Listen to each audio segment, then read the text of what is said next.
Summertime is nearly here, and that means people will be heading to the beach or to the swimming pool. And this morning, we've got Dr. Natalie Hone, a dermatologist with Memorial Hermann, to talk sunscreen, including some common myths. Thanks for being here. Thanks for having me. All right, so what do we look for when we're choosing a sunscreen? Because I know for me, I just look at the SPF and I don't really look at anything else. Is that okay to do, or what should we be doing? That's great. So the best thing you need to look for is two big things. One, SPF, it needs to be 30 or above.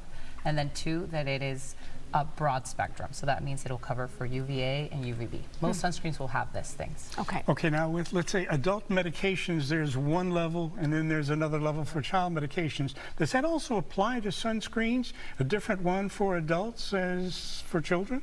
Yes, so there are some sunscreens that are better for children in general.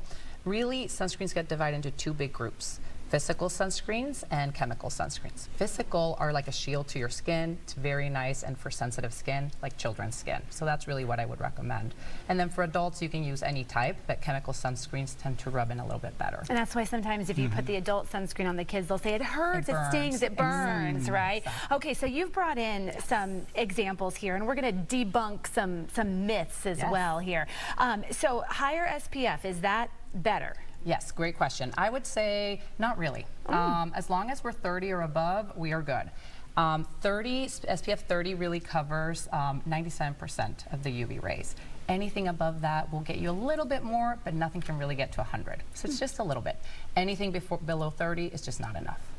What about the reapplication of a sunscreen? How often should that take place in the course of a day? Or does it depend on stuff like the sunlight at a given time during the day? Yeah, so you want to reapply every 2 hours no matter what. Even in a cloudy day, you can get about 80% of UV rays still passing through. So you want to be using sunscreen anywhere where it's not going to be protected by clothing when you're outside. And every 2 hours is key.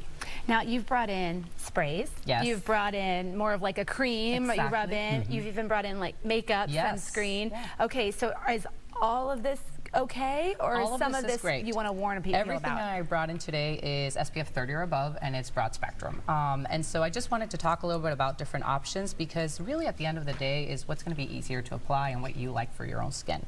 So children, I find the sticks are really, really nice. They love this. It's so easy to apply. Oh, for you sure. Just kind of roll it on, and they like that. They don't like the messiness. Whereas, for example, creams, maybe not so great for kids, but great for adults. A little trick I like to go through, let me show you, for kids is if you put a little bit of the sunscreen on your hand and then use a makeup brush, it's like something really nice for the kids. Oh, it's like they're painting. Yes, they love that. It feels like, you know, a little cuddle for the kids. Oh, that's a great trick. I love doing that for kids. I would like that too. Yes, it's wonderful. Feel nice. And then, of course, makeup ones. Awesome idea to reapply, you know, after 2 hours for women. And then the spray ones are a fan favorite, but big thing with the sunscreens that are sun sprays is that you have to be careful that it doesn't get inhaled and that the application is thorough. Sounds like you've covered quite a bit for us this morning. You know, great for kids and great for adults. Yep. Thank you so very much. Of course, thank you for having me. You did a great job. Appreciate it. All right.